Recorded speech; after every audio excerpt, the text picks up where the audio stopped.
మహాభారతమంటే మనందరికీ తెలుసు. కౌరవులు, పాండవులు వాళ్ల మధ్య జరిగిన యుద్ధం. కాని ఇది కేవలం ఒక కథ మాత్రమేనా, లేక నిజమైన చరిత్రలో, నిజమైన ప్రపంచంలో జరిగిన ఒక పెద్ద సంఘర్షణ? ఈరోజు మనం ఈ కథ వెనుకున్న ఆ రాజ్యాలు, రాజులు, వాళ్ల బలాల గురించి కాస్త లోతుగా చూద్దాం. అవును, మనం ఎప్పుడూ పాండవులు, కౌరవుల గురించే మాట్లాడుకుంటాం.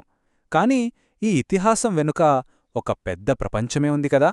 ఆ రాజ్యాలేంటి, ఆ రాజులెవరు, ఆనాటి రాజకీయ చదరంగంలో వీళ్లంతా ఎవరి పక్కన నిలబడ్డారు? అసలా యుద్ధం రెండు కుటుంబాల మధ్య జరిగిందా, లేక ఇంకా చాలా రాజ్యాల ప్రమేయం ఉందా? పదండి తెలుసుకుందాం. ఈ రాజ్యాలన్నిటినీ కలిపి చరిత్రకారులు మహాజనపదాలు అని పిలుస్తారు. సింపుల్గా చెప్పాలంటే గొప్ప రాజ్యాలు అనమాట. ఇది ఎలాంటి కాలమంటే చిన్న చిన్న గిరిజన సమూహాలు పెద్ద పెద్ద వ్యవస్థీకృత రాజ్యాలుగా ఎదుగుతున్న సమయం. సో మనం చెప్పుకోబోయే మహాభారత కథకు అసలైన చారిత్రక నేపథ్యం ఈ మహాజనపదాలే.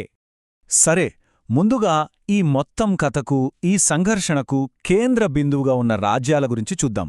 అంటే వీళ్లు లేకపోతే మహాభారత కథయే లేదన్నమాట. అంత కీలకమైన పాత్ర పోషించాయి. మొట్టమొదటగా కురురాజ్యం. యమునా నది ఒడ్డున ఉన్న ఈ రాజ్యమే పాండవులు, కౌరవుల కేంద్రస్థానం. దీని రాజధాని ఇంద్రప్రస్థం. ఇక దీని పక్కనే గంగానది తీరాన పాంచాల రాజ్యం. ఇది మరెవరో కాదు, ద్రౌపది పుట్టినిల్లు. పాండవులకు ఒక ముఖ్యమైన మిత్రరాజ్యం కూడా. ఆ తరువాత మళ్లీ యమునా తీరంలోనే శ్రీకృష్ణుడి శూరసేనారాజ్యం. వీళ్లు సహజంగానే పాండవులకు అండగా నిలిచారు. ఇక వత్సరాజ్యం కూడా యమునా తీరంలోనే ఉంది. ఇది కూడా పాండవుల పక్షానే నిలిచింది. చూశారా, ఈ 4 రాజ్యాలే కథకు గుండెకాయలాంటివి. రైట్, ఇప్పుడు తూర్పువైపు వెళ్దాం. ఇక్కడి పరిస్థితి కొంచెం వేరు. ఇక్కడ పాండవులకు కొందరు శక్తివంతమైన శత్రువులు ఉన్నారు, అదే సమయంలో కొంతమంది కీలకమైన మిత్రులు కూడా ఉన్నారు. తూర్పున గంగా, సోన్నదుల మధ్య ఉన్న మగధరాజ్యం. ఇది పాండవులకు బద్ధశత్రువైన జరాసంధుడి రాజ్యం. దీనికి తోడు కర్ణుడి అంగరాజ్యం. ఇది కౌరవులకు చాలా నమ్మకమైన మిత్రుడు. ఈ రెండూ ఒకవైపు. ఇక మరోవైపు చూస్తే కాశీ, కోసల లాంటి రాజ్యాలు పాండవుల పక్షాన నిలబడ్డాయి. ఇంట్రెస్టింగ్ విషయమేంటంటే వజ్జీ, మల్లా అనే 2 రిపబ్లిక్స్, అంటే గణతంత్ర రాజ్యాలు కూడా పాండవులకే సపోర్ట్ చేశాయి. ఒక్కసారి ఆలోచించండి. ఒకవైపు జరాసంధుడి బలీయమైన మగధ సామ్రాజ్యం, మరోవైపు మహాయోధుడైన కర్ణుడి అంగరాజ్యం. ఈ రెండూ కలిసి కౌరవుల పక్షాన నిలబడటమంటే అది పాండవులకు ఎంత పెద్ద సవాల్.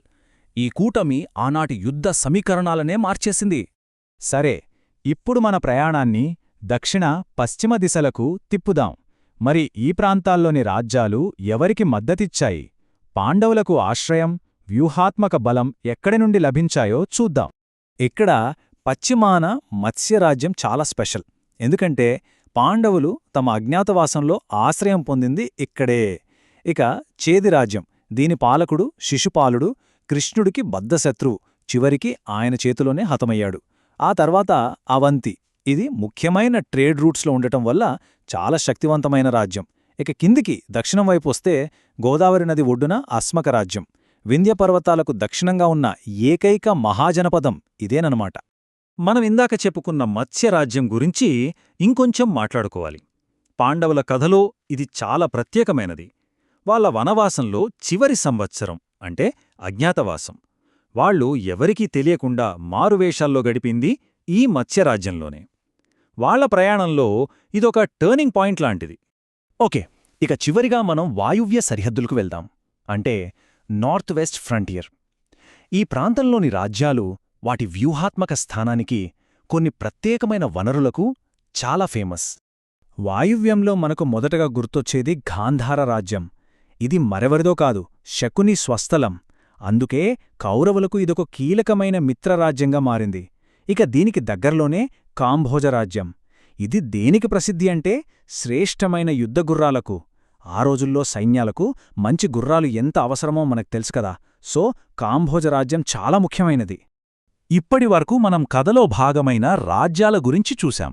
సరే, ఇప్పుడు ఈ ఇతిహాస ప్రపంచం వాస్తవ చరిత్రగా ఒక పెద్ద సామ్రాజ్యంగా ఎలా మారిందో ఒక్కసారి చూద్దాం.